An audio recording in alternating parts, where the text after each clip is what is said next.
What's going on, guys? Ange here, Fish Hound Outdoors, coming at you with another one. Tonight we're going to do a little beer and gear. We have a natural light,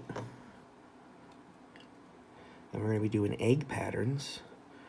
Got a buddy of mine going out to Western New York for some classic steelhead fishing, and going to help show him some options and you guys some options. We got it in his frosty Sunnyside Farm glass. Shout out. And let's give it a shot.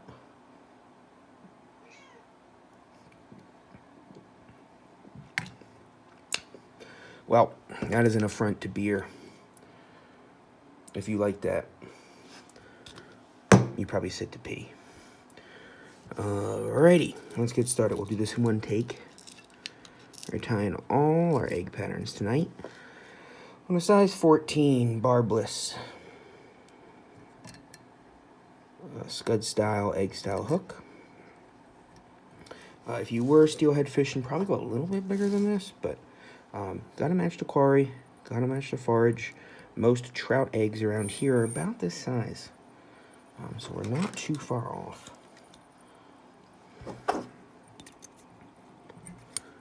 Come in here, snip that. So this first pattern we're doing is called a dubbing loop egg. It's one of my personal favorites. I used to fish it all the time in tournaments. You change the size and the color, and mimic a myriad of species eggs. So once you get about halfway back, just go ahead and take your thread, double it over on itself, and now what we're making here is we're making a dubbing loop. So we're going to continue back just to about where the barb would be, 3/4 of the way back on the hook shank. We're just using a tan color thread.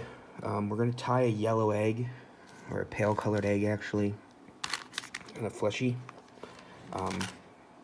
You don't always have to match the color of the egg and the yarn, just as long as you're kind of close and you're neat about your thread, you should be able to get away with a little color variation. So as you see, this thread wants to keep twisting on me. We'll tuck it there for the time being. So what we're going to do is we're going to take our material, we spread it out a little bit, and I like to do is I always like to cut it on an angle. Get myself a set of straight scissors here, and I'm only cutting, oh gosh, I don't know, a 1/2 inch, whatever that is. And you see how we've cut it on a slight angle, so the top fibers are a little skinnier than the bottom fibers. So now what we're going to do is we're going to come through. Anything cloppy like that and chunky like that, we pull right out. Anything stragglers, cleaning it up. Whoop. I'm going to clean that one up a little too much. There we go, put that back. Cool. Now what we're going to do is we're going to take this dubbing loop, and we're going to set our new fun made synthetic dubbing in the dubbing loop, and we got to go to the tool rack for a very lightly used tool. Where is my dubbing loop twister? It's hiding somewhere. Hey, there it is. My dubbing loop twister. I don't know if it has another name or another purpose, but that's what I use it for. So I just give it a couple of twists to start, and that's going to kind of lock those threads in, or those fibers in. And then what I do is I pull the fibers apart, and roughly about as sparse as you'd want to have like a hackle collar. And again, those thinner fibers or those shorter fibers are up towards the shank of the hook. Oh, sometimes it pops off. We always do this in one take. You can see the reel fly being done. We're going to advance our thread back up to our eye. Continue to throw some twists. So the thread really wants to twist, but see how long it takes before the dubbing actually wants to twist? Alright, once you get a little bit of twist, then we go true rotary action. And then I like to keep it brushed back. There we go, and we're just doing enough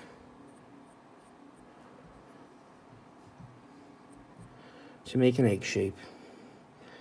All this extra junk we're going to pull up.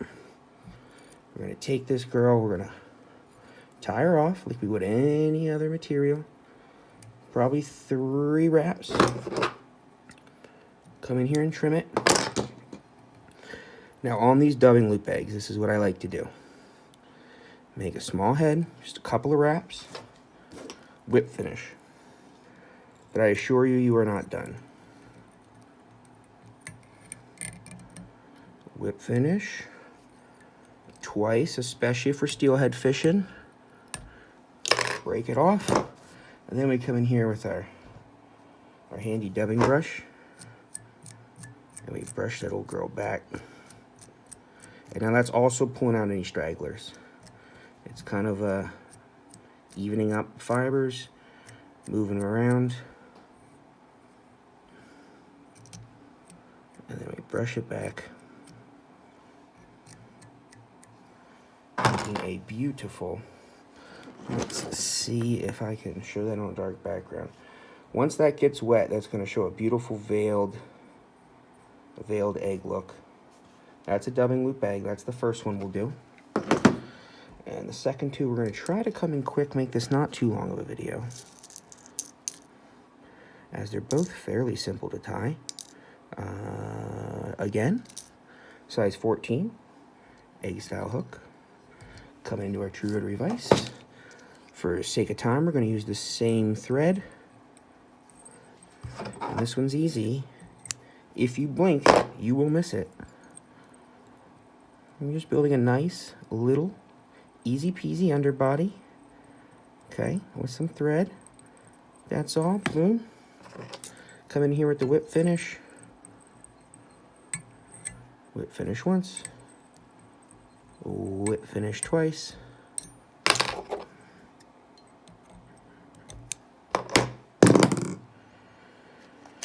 A fun product. Montana Fly Co. Otter Soft Egg. We got the apricot and the 6 mil. A couple different sizes. I got a tangerine in a 6 mil too that looks tight. But we're gonna come in with the apricot. The doctor says I need more fruit.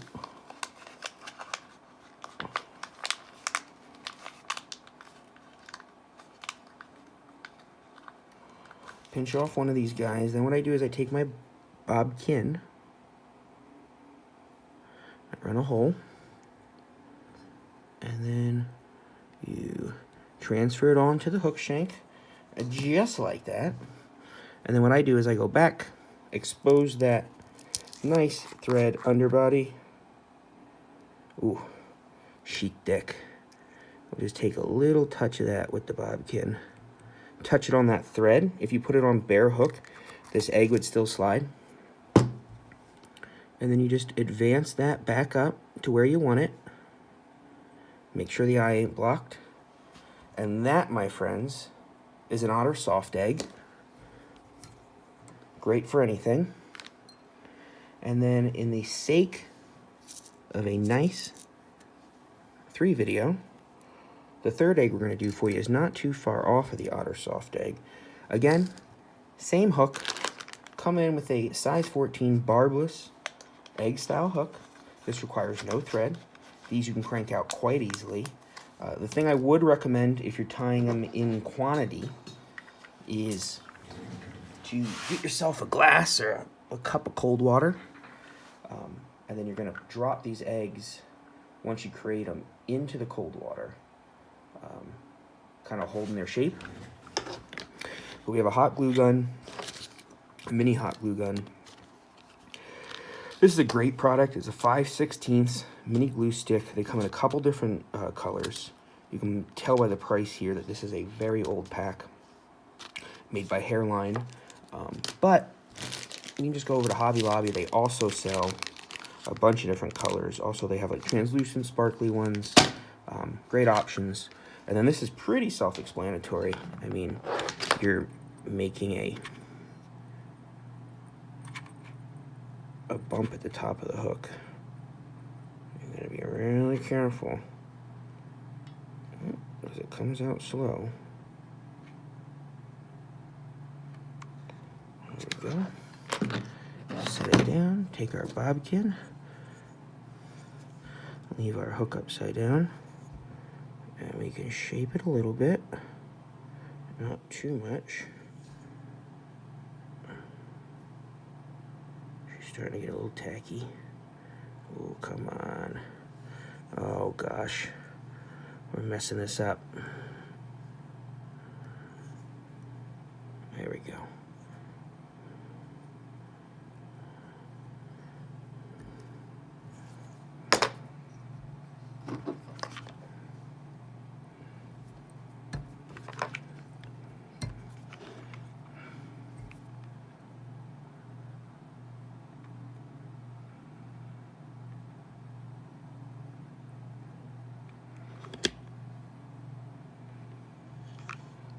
Pinch it off like that. It's like trying to work with molten glass.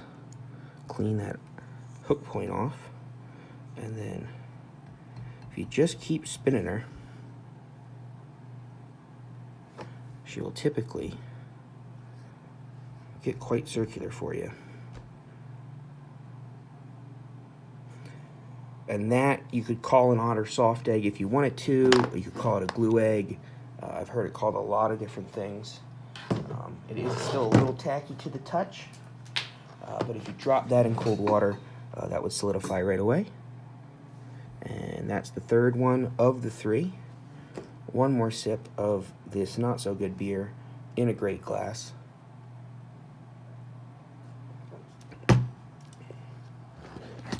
Guys, that's Ange from Fish Hound Outdoors. Like, subscribe, comment for more content.